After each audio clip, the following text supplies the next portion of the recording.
আসসালামু আলাইকুম। সবাই কেমন আছেন? এই যে দেখুন এখানে আমি খাসির মস্তক ভুনা করেছি। এই মস্তক ভুনাটা আমি কিভাবে করেছি সেই রেসিপিটা আমি আপনাদের সাথে শেয়ার করব। আর আমার ভিডিওটি সম্পূর্ণ নতুনদের জন্য। দেশ বিদেশ যে যেখান থেকে আমার ভিডিওটি দেখছেন আপনাদের কাছে যদি আমার ভিডিওটি ভালো লাগে অবশ্যই আপনারা আমাকে একটা লাইক দিবেন। লাইক দিয়ে আমার চ্যানেলটি সাবস্ক্রাইব করে দিবেন। আমি একবারে সহজভাবে রেসিপিটি শেয়ার করেছি। নতুনদের অবশ্যই কিন্তু কাজে লাগবে আমার ভিডিওটি। এবার চলুন মূল ভিডিওতে চলে যাই। এখানে আমি খাসির ৪ টা মস্তক নিয়েছি। মস্তকটা আমি দেখুন এখানে আমি মস্তকের উপরে একটা পর্দা থাকে, পর্দাটা কিন্তু আমি তুলে ফেলে দিয়েছি। আমি ভেঙে নিইনি। আমি রান্নার সময় নাড়াচাড়া করতে ভেঙে যাবে। ওর সাথে তেজপাতা, দারচিনি, এলাচ নিয়েছি, পেঁয়াজ কুচি নিয়েছি, কাঁচামরিচ নিয়েছি। আমি এখন চুলায় চলে যাব। চুলায় একটা কড়াই বসিয়ে দিলাম। কড়াইয়ের মধ্যে আমি তেল দিয়ে দিলাম। আমি সর্ষের তেলটা ভুনা করব। আপনারা সয়াবিন তেলটা ভুনা করতে পারেন। আপনারা আসলে আমি সর্ষের তেলটা একটু বেশি খাই। এই কারণে আমি ভুনার মধ্যে একটু সর্ষের তেলটাই খাওয়ার চেষ্টা করি। পেঁয়াজটা অবশ্যই একটু বেশি লাগে আসলে এসব জিনিসে। আমি পেঁয়াজটা দিয়ে দিলাম। পেঁয়াজটা দিয়ে নাড়াচাড়া করতে থাকবো। একটু পেঁয়াজটা যখন ভাজা হয়ে আসবে এখানে দারচিনি, তেজপাতা, এলাচ দিলাম। সাথে বড় এলাচও দিয়েছি একটা। বড় এলাচটা অপশনাল। আপনারা দিতেও পারেন, না দিতে পারেন। লবণ দিয়ে দিলাম। লবণটা অবশ্যই স্বাদ অনুযায়ী দেবো। লাগলে পরে কিন্তু আমি আবার চেক করে দেখবো। আমি আসলে ভিডিওটা শর্ট করার জন্য কিন্তু একটু তাড়াহুড়ো করে কথা বলছি। কিছু মনে করবেন না। আদা রসুন বাটাটা পরিমাণ অনুযায়ী দিলাম।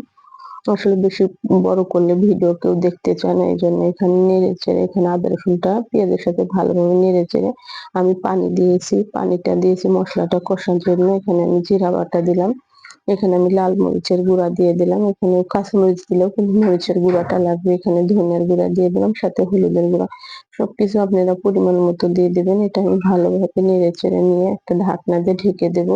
মসলাটা কষানোর জন্য তেলটা বেরিয়ে আসলে তখন বুঝতে পারবো আমার মসলাটা কষানো হয়েছে। মসলাটা যত ভালোভাবে কষাবেন তত কিন্তু যেকোনো রান্নায় কিন্তু খেতে কিন্তু ভালো স্বাদ হয়। এই যে দেখুন মস্তকগুলা দিয়ে দিলাম। এভাবে নাড়াচাড়া করতে কিন্তু এটা আমার ভেঙে যাবে। এটা কিন্তু আমার এই দেখুন একটু নাড়াচাড়া করতেছি। এটাই কারণে আমি হাত দিয়ে ভেঙে নিইনি। অনেকে আপনারা হাত দিয়েও চাইলে ভেঙে নিতে পারেন। এভাবে যখন মসলাটার মধ্যে একটু কষানো হয়ে যাবে সে পর্যায়ে এখানে আমি একটু গরম পানি দেবো। এটা নেড়েচেড়ে পানিটা অবশ্যই অল্প করে দিবেন। এটা কেননা একটু সিদ্ধ হতে হবে। ভালো করে সিদ্ধ না হলে এটা কিন্তু একটা কাঁচা গন্ধ করবে। এখানে এবার পানি দিয়ে দিলাম। পানি দিয়ে আমি এখানে একটা ঢাকনা দিয়ে ঢেকে দেবো। ঢাকনা দিয়ে ঢেকে দেবো। বলক আসলে কিন্তু আমি ঢাকনাটা খুলে নেবো না। আসলে বেশিক্ষণ ঢেকে রাখলে কিন্তু নিচ দিয়ে পুড়ে যাবে। আর কিছু জিনিস আসলে কাছে থেকে রান্না করতে হয়। এই মস্তক ভুনাটা কিন্তু আমার কাছে থেকে রান্না করতে হবে। এই যে দেখুন এটার নিচ দিয়ে আমি এভাবে নেড়ে দিচ্ছি যেন নিচ দিয়ে যেন পুড়ে না যায়। এটা এভাবে নাড়াচাড়া করতে পানিটা যখন টেনে আসবে সে পর্যায়ে এখানে আমি কাঁচামরিচ ফাড়াগুলো দিয়ে দেবো। এ পর্যায়ে কাঁচামরিচ ফাড়াটা দিলে সুন্দর একটা ফ্লেভার আসবে। কাঁচামরিচের ফ্লেভারের জন্য খেতেও কিন্তু মজা লাগবে। এটা এভাবে নাড়াচাড়া করতে যখন তেলটা নিচে দেখবেন বেরিয়ে আসবে সে পর্যায়ে কিন্তু বুঝতে পারবে যে আমার মস্তক ভুনাটা হয়ে গেছে। আমার মস্তকে থেকে তেলটা কিন্তু বেরিয়ে আসছে। কারণে কিন্তু এরকম ভাজা করতে হয় দেখেই কিন্তু তেলটা কিন্তু একটু বেশি দিতে হয়।